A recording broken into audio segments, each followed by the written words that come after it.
encontramos hoy con la directora del Centro de Pensamiento, Paula Sierra, y nos va a conceder una entrevista. Buenos días, Paula, ¿cómo estás? Buenos días. Buenos días, Paula, ¿cómo te encuentras? Muy bien, muchas gracias. ¿Cuál cree que eran las funciones que cumplía la campaña del partido de la U en el plebiscito? Bueno, nosotros como partido, pues miembros además de la Unidad Nacional, nos sumamos a la campaña del gobierno, la campaña del sí. Fue una campaña rápida, fue una campaña difícil por toda la polarización, todo el contexto político en el que estaba el país, pero básicamente lo que hicimos fue sumarnos a las intenciones del gobierno y dos tareas fundamentales. Por una parte, socializar acuerdos, hacer un poco de pedagogía a las personas de qué era lo que se estaba votando, qué fue lo que se aprobó en La Habana, cuáles eran las implicaciones de eso, por qué era bueno, en qué nos iba a beneficiar. También un poco cómo es el estado, cómo era el estado actual de las cosas para saber precisamente esto que tanto nos beneficiaba, el acuerdo de paz. Y pues por otro lado ya un tema más publicitario, si se quiere, de salir a buscar votos, de salir a las regiones, hacer un cara a cara con las personas, de resolver dudas y de incentivar el voto por el sí. Eso fue el papel del partido de la U. Como todo partido, hay una mesa de trabajo, ¿verdad? ¿Cómo estaba conformada la mesa de trabajo del partido de la U? Nosotros básicamente, como les decía, nos unimos a la estructura general que tenía el gobierno, o el comité promotor del sí. En ese sentido nos unimos, digamos, algunas personas del partido se vincularon directamente a esa estructura, como por ejemplo fue la ministra Gina Parodi, el actual secretario de Presidencia, Prada, y ahí lo que hicimos también fue organizar nuestras estructuras regionales a partir de los congresistas. Pues cada uno se debe a un departamento, a una región en específico, entonces a partir de ahí como que organizamos unas estructuras también en los territorios que nos permitieran abarcar la mayor cantidad de departamentos y de municipios posible en el país. Esta mesa o esta gestión de campaña estuvo básicamente comandada por dos personas, uno de los codirectores del partido o los codirectores del partido, el representante Werner Zambrano, los senadores Mauricio Liscano y Armando Benedetti, y el secretario general del partido, Felipe Uzcategui, que digamos de alguna manera eran como quienes coordinaban la labor del partido en ese sentido. Bueno, Paula, ¿usted cree que comparada con las otras campañas de otros partidos políticos, su campaña fue una de las mejores? Yo creo que el partido de la U, pues no sabría si calificarlo como la mejor o la peor, pero digamos entre todas las colectividades políticas que estaban haciendo campaña por el sí, promoviendo el sí, el partido de la U fue muy visible en ese sentido, y sobre todo porque intentamos tener una muy buena presencia regional y creo que eso se logró. Entonces, en ese sentido considero que hicimos una buena campaña.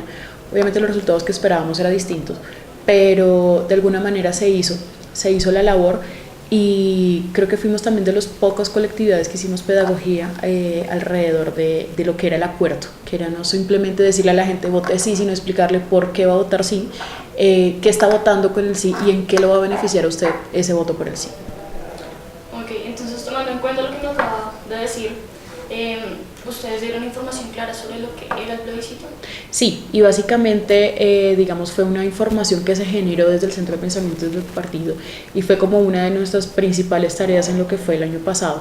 Fue precisamente revisar esos acuerdos, hacerlos de la manera más pedagógica posible, hacer fichas informativas, infografías, ABC de los acuerdos, presentárselo a la bancada de congresistas, presentárselo a las bancadas regionales, que ellos pudieran entender qué era lo que se estaba aprobando, qué era lo que se estaba votando, qué era lo que se había acordado, para que de esta manera estas personas también, que son líderes en sus regiones, pudieran replicarlos en los departamentos y en los municipios. Fue una tarea, como quien dice, de formar formadores, y fue una información que nosotros dejamos disponible todo el tiempo, y creo que todavía la pueden consultar en nuestra página web, o sea, todo lo que fue infografías, ABCs, informes coyunturales de cifras relevantes de cómo es el estado actual de esto, qué nos puede mejorar con el acuerdo de paz. Fue una información que produjimos desde el Centro de Pensamiento y que fue abierta a la ciudadanía y que fue, digamos, clave para hacer esa campaña de pedagogía que identificó mucho al partido de la U. Bajo su criterio, ¿usted cree que la campaña, así como usted nos dice que fue una campaña limpia, bueno, que trataba de informar más que como de conseguir, por decirlo, votos? ¿Usted cree que cumplieron con los parámetros establecidos, con todo lo que querían lograr desde un comienzo? Digamos, cumplir con los parámetros, sí, digamos, en términos legales la campaña no tuvo realmente no tuvo ningún problema, digamos, en términos legales se cumplió con lo establecido.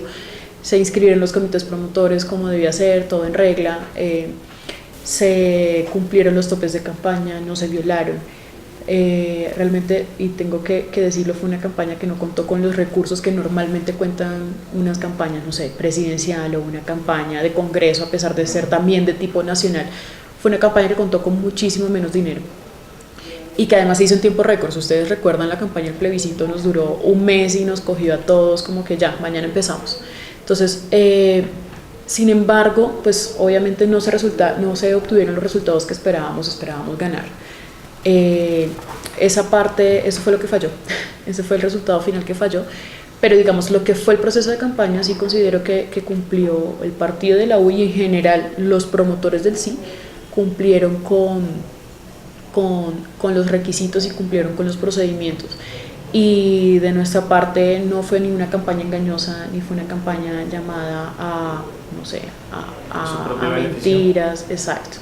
Fue una campaña donde se contó qué había hecho el gobierno en ese respaldo que pues, como partido y como quienes avalamos al presidente de la República tenemos y le damos. Fue una campaña donde se contó qué se había hecho y en qué lo va a beneficiar usted y qué está votando. Eso fue. ¿Los tomó a ustedes por sorpresa el resultado del 2 de octubre? Sí, nos tomó por sorpresa y pues yo soy muy sincera y creo que así como nos pasó a la U, nos pasó a todos los promotores del sí.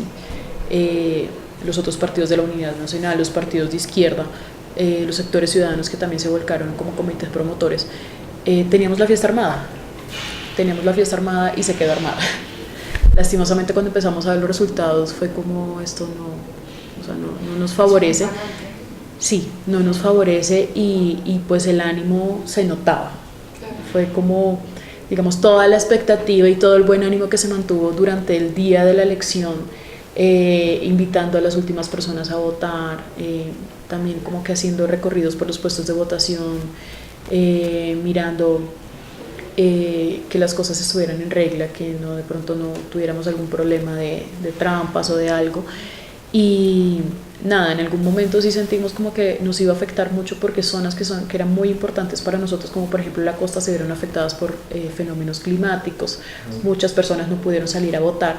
Y finalmente cuando empezamos a ver los resultados, pues el desánimo fue mucho, lo que les digo, nos quedamos con la fiesta armada, eso fue muy evidente, pero en medio de todo eso se lograron pequeñas satisfacciones y era por ejemplo ver esos territorios donde definitivamente el conflicto más ha golpeado, ver cómo por mayorías aplastantes ganaba el sí.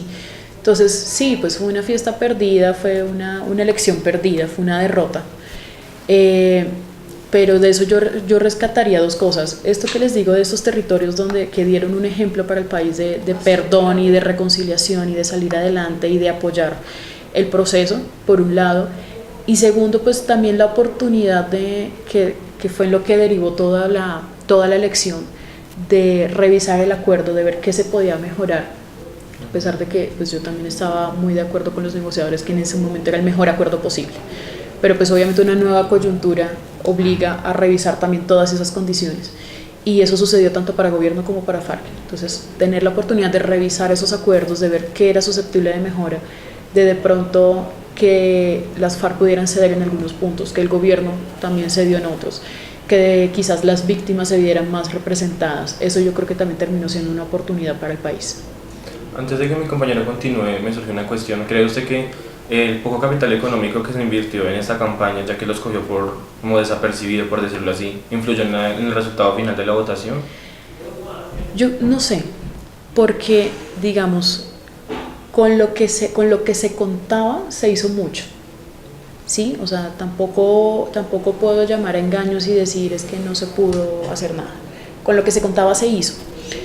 Yo creo que afectó más que el factor económico la situación política, el contexto político. Y afectó los engaños de las otras campañas, de la campaña del no. Y afectó también que fue un proceso de paz, veníamos con esto desde 2012, veníamos con la negociación de 2012. Entonces realmente fue mucho tiempo, se tuvo muchos años para crear mitos alrededor del proceso, para deslegitimar el proceso, para darle una imagen negativa. Aparte de eso, pues muchas veces, y era lo que nos encontrábamos cuando íbamos a los territorios, la gente confundía darle el apoyo al proceso de paz con darle un apoyo al presidente, y pues hay muchas personas descontentas con varios aspectos del gobierno. temas de economía, de seguridad, de desempleo, sabíamos que se venía una reforma tributaria, entonces yo considero que fue más el contexto político más que lo económico.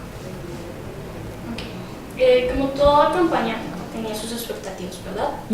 Si el plebiscito hubiese ganado, ¿cuáles eran las expectativas a futuro del partido de la U? No, las expectativas, incluso ganar o perder el plebiscito era seguir ahí, o sea, la votación era determinante en términos, digamos, legales y de implementación, pues obviamente políticos, y de cómo, iniciar inmediatamente la implementación del acuerdo.